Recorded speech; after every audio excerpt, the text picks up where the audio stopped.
Konsep persepuluhan sebagai sarana untuk memperoleh kekayaan justru bertentangan dengan pesan ini karena mengubah tindakan memberi menjadi transaksi yang berpusat pada diri sendiri, bukan sebagai ungkapan ibadah dan rasa syukur kepada Tuhan. Selain itu, di banyak gereja, persepuluhan telah berubah dari sebuah kesempatan menjadi sebuah kewajiban.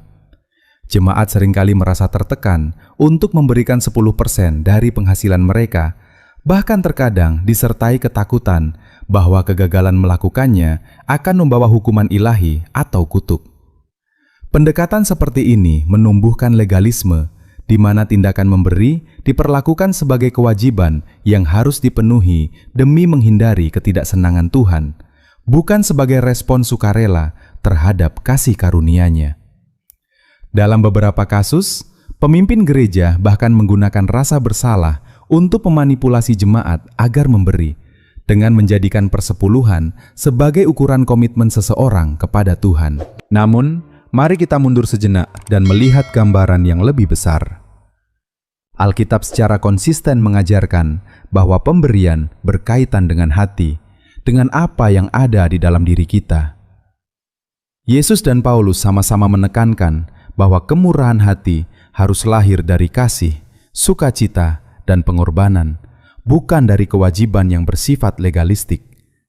Dalam Perjanjian Baru, Rasul Paulus menulis bahwa setiap orang hendaknya memberi sesuai dengan apa yang telah diputuskan di dalam hatinya, bukan dengan sedih hati atau karena paksaan, sebab Tuhan mengasihi orang yang memberi dengan sukacita.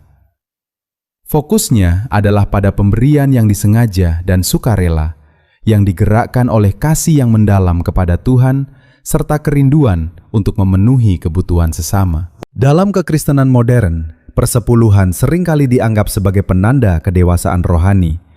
Banyak gereja mengajarkan bahwa untuk menjadi seorang Kristen yang setia, seseorang harus secara rutin memberikan persepuluhan. Akibatnya, fokus bergeser dari sifat kemurahan hati itu sendiri kepada tindakan memberi semata. Pergeseran ini dapat menimbulkan berbagai konsekuensi yang tidak diinginkan. Orang-orang dapat merasa bahwa mereka tidak benar-benar menghormati Tuhan jika tidak memenuhi aturan 10%. Mereka yang sedang mengalami kesulitan finansial dapat diliputi rasa bersalah karena tidak mampu mencapai standar tersebut. Sementara itu, mereka yang memberi dapat jatuh ke dalam rasa benar diri, merasa bahwa mereka telah memenuhi kewajiban mereka dan karena itu berada dalam posisi yang benar di hadapan Tuhan. Hal ini membawa kita pada sebuah pertanyaan mendasar. Apakah praktik persepuluhan seperti yang kita kenal saat ini telah menjadi sumber kebingungan rohani dan legalisme? Apakah ia masih sejalan dengan panggilan Alkitabiah untuk hidup dalam kasih dan kemurahan hati? Ataukah ia telah berubah menjadi tradisi buatan manusia yang dipertahankan karena kebiasaan, bukan karena pemahaman yang mendalam? Untuk menjawab pertanyaan ini, kita perlu melampaui praktik yang bersifat permukaan dan menyelami lebih dalam apa yang sebenarnya diajarkan kitab suci tentang memberi. Ketika kita meneliti ajaran Yesus dan para rasul, kita mulai melihat sebuah perspektif yang jauh lebih luas tentang memberi. Perspektif yang melampaui sekedar ketaatan pada persentase tertentu. Fokusnya, seperti yang akan kita lihat, bukan pada jumlah yang diberikan, melainkan pada hati yang mendorong tindakan memberi itu sendiri. Untuk memahami hal ini, kita perlu menyelami lebih dalam apa yang sebenarnya dikatakan Alkitab tentang uang, kemurahan hati, dan hakikat memberi. Salah satu ajaran paling mendalam tentang memberi dapat kita temukan dalam kisah persembahan janda miskin dalam Injil Markus. Yesus sedang memperhatikan orang-orang yang memasukkan uang ke dalam peti persembahan di bait Allah. Banyak orang kaya datang dan memberikan jumlah yang besar. Tetapi seorang janda miskin yang hampir tidak memiliki apa-apa memberikan 2 keping uang logam kecil. Yesus kemudian memanggil murid-muridnya dan berkata bahwa janda miskin itu telah memberi lebih banyak daripada semua orang lain.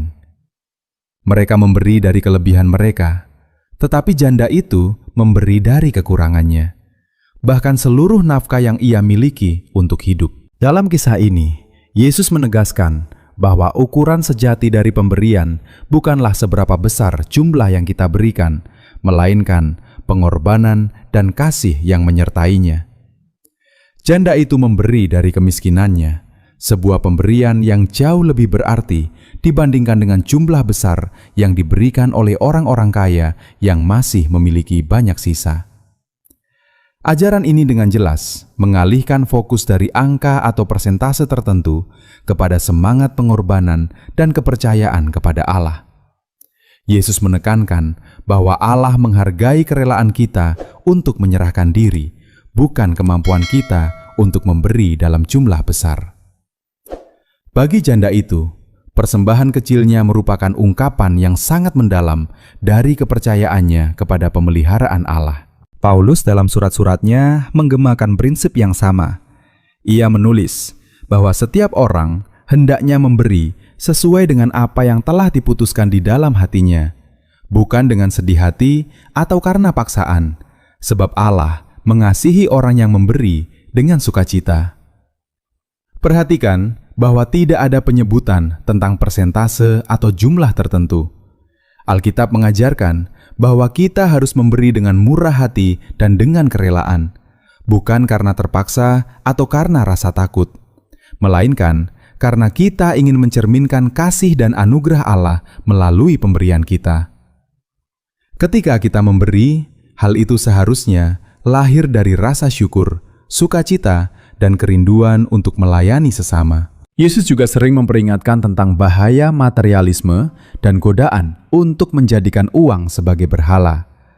Ia berkata agar kita tidak mengumpulkan harta di bumi, tempat ngengat dan karat merusak, serta pencuri mencuri, melainkan mengumpulkan harta di surga, tempat segala sesuatu itu tidak dapat binasa. Ia menegaskan bahwa di mana harta kita berada, disitulah hati kita juga berada.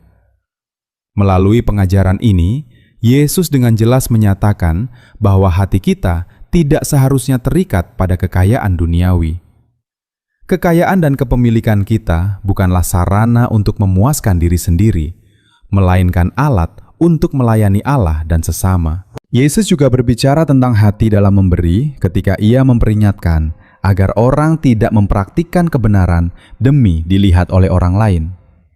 Ia mengajarkan bahwa jika kita melakukan perbuatan benar, termasuk memberi, demi pujian manusia, maka kita tidak akan menerima upah dari Bapa di surga.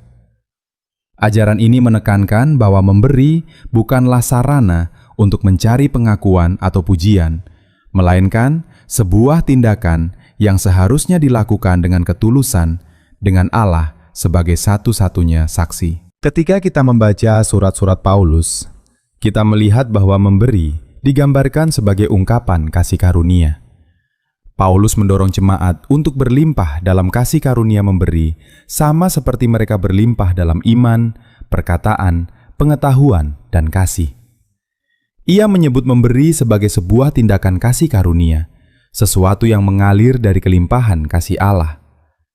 Memberi bukanlah sesuatu yang dilakukan dengan terpaksa atau sebagai kewajiban, melainkan sebagai kesempatan untuk mengambil bagian dalam pekerjaan Allah di bumi. Paulus juga menegaskan bahwa memberi adalah tindakan yang sepenuhnya sukarela. Ia mengajarkan bahwa orang yang menabur sedikit akan menuai sedikit, dan orang yang menabur banyak akan menuai banyak. Namun, ia kembali menekankan bahwa setiap orang harus memberi sesuai dengan keputusan hatinya sendiri, bukan dengan terpaksa, sebab Allah mengasihi orang yang memberi dengan sukacita. Tidak ada perintah tentang keharusan memberikan 10%. Sebaliknya, Paulus menyoroti sukacita dalam memberi yang mengalir dari hati yang telah disentuh oleh kasih karunia Allah. Memberi seharusnya tidak pernah terasa sebagai beban atau tuntutan yang legalistik, melainkan sebagai respons terhadap kemurahan hati Allah yang luar biasa kepada kita.